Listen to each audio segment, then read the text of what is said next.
Fullmetal Alchemist is known for its fantasy steampunk world, but the creator, Hiromu Arakawa, actually grew up here, in the countryside in Hokkaido, surrounded by farms, animals, and landscapes like this. So I visited her hometown to see how her real-life experiences shaped her works. Also, don't worry, no spoilers. After coming here, her stories made a lot more sense. A lot of the themes in Fullmetal Alchemist, like the cycle of life, sacrifice, and the importance of family, feel a lot closer to reality when you see what farm life is actually like here. Hi, I'm Misha, and I'm passionate about the connection between anime and real Japan. And a lot of people don't realize this, but before working on Fullmetal Alchemist, Arakawa actually worked on a farm, and later, she turned that experience into Silver Spoon, a wonderful story about agricultural life in rural Japan. So the first area I want to show you is Tokachi, where Arakawa grew up. Her family had a dairy farm here, and she grew up helping out on the farm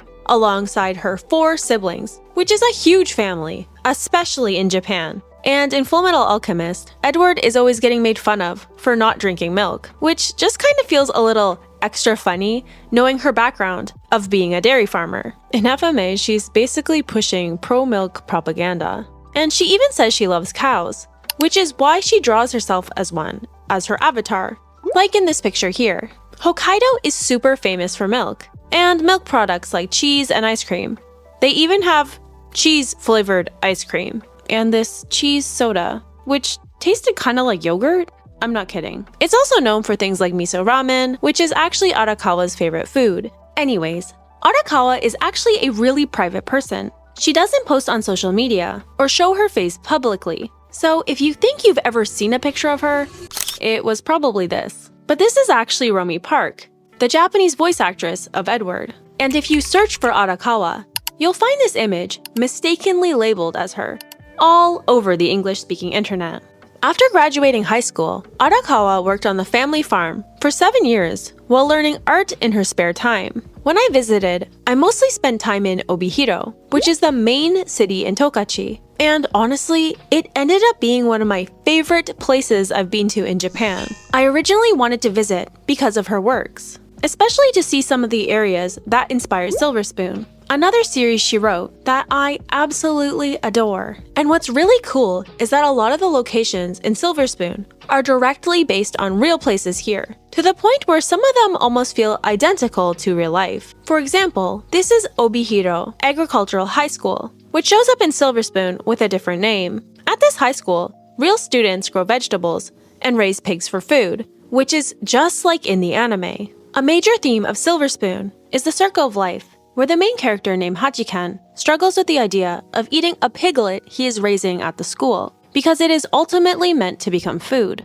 I actually got to try this dish, butadon, at the Obihiro racetrack, which shows up in Silver Spoon, and it was really good. Obihiro is really famous for butadon, which is basically grilled pork over rice. I'm sure you may have heard of beef bowls. This is basically the pork version of that, and it originates from here. So a lot of Arakawa's fans come here to try butadon, especially since it plays such a memorable role in Silver Spoon. Hachikan even names his piglet butadon after the dish, as a sad kind of sacrificial joke. You'll sometimes hear Japan doesn't do ironic or dark humor, but Arakawa proves that's not true for everyone. And knowing that this dish comes from here makes the whole pork bowl thing feel a lot more real. Anyways, the idea of sacrifice and honoring life is a big part of Silver Spoon, and it also shows up in Fullmetal Alchemist too. And I gotta say the famous line, "Humankind cannot gain anything without first giving something in return. To obtain something of equal value must be lost." And honestly, that idea hits a lot harder when you think and reflect about what farm life is actually like. I feel like when mangaka include places that they really like in their stories, it kind of feels like they're recommending them to you. So I'd like to show you a few more places that show up in Silver Spoon, and what they actually look like in real life. This is Kofuku Station, a train station that shut down over 40 years ago.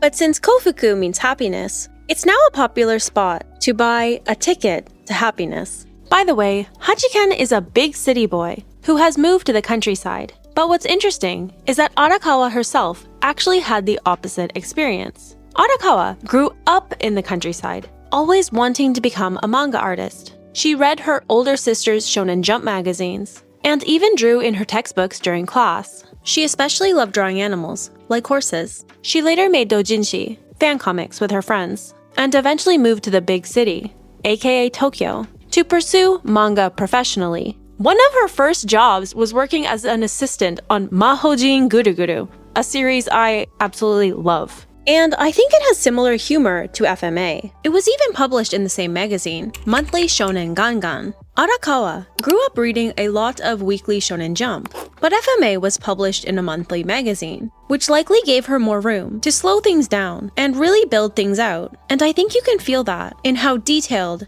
and beautiful the world of FMA is.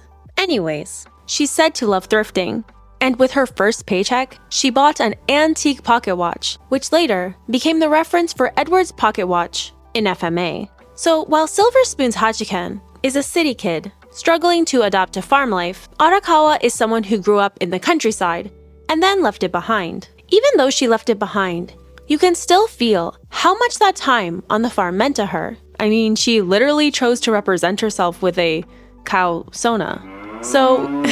So you can really tell she wants to honor her farming roots. She even wrote another series about farming called Noble Farmer, which is pretty popular in Japan, like enough to get 3 seasons. And honestly, it's mostly just a gag series about her life, but I personally like it. So, Arakawa's experience and love of farming is what makes Silver Spoon feel so real. And it's not just about farming. It's a genuine look into a way of life that many people haven't experienced.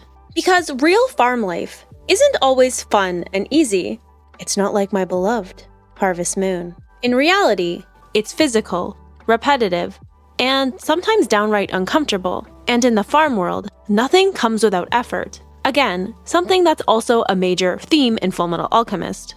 She has also said she has a deep respect for those who work hard. And you can really feel that she believes that by the way she writes and by the way she lives. That kind of perspective starts to make a lot more sense when you actually see the environment she grew up in. This is Green Park, an insanely huge green park. I've never seen grass this lush in Osaka, or this many ducks and squirrels. Being here really made me realize how Arakawa grew up, surrounded by all this beautiful nature.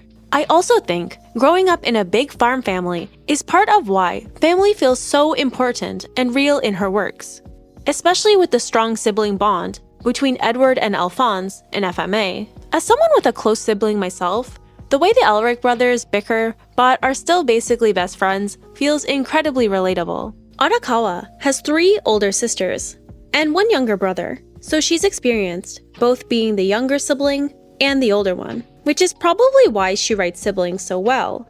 Honestly, I'd love to know if she sees herself more in Ed or Alphonse. Arakawa comes off as a really strong person. She's been a farmer, pursued her dream of becoming a mangaka, and even enjoys weight training, which kinda makes sense when you think about characters like Armstrong, who is apparently her favorite character to draw. She's also mentioned being in the karate club in high school. And on top of all that, she is also a mother, and characters like Izumi really have that kind of strong, protective energy, which makes them feel very grounded in reality. I also really love how she writes these Mama Bear and even Papa Bear type characters, like Best Dad Hughes. Basically characters that can both be extremely caring, but badass. Arakawa's characters and stories undoubtedly were inspired from lessons on the farm and her everyday life. And honestly, after visiting her hometown and learning about her background, I don't think I'll ever see these stories the same way again. It really makes me want to look deeper into her newer works too, specifically Demons of the Shadow Realm, which like FMA, also focuses on a pair of siblings. It even has an anime coming out right now, and the first episode was really interesting, so I might make a video about that soon. I also plan on making more videos connecting anime to real places in Japan, so if you're curious about any of the spots in this video, I've listed them in the description with a bit more info. Anyways, as always, thanks for watching, and if you want to see more Japan deep dives from an anime lens, here's some more videos you may like. See you there!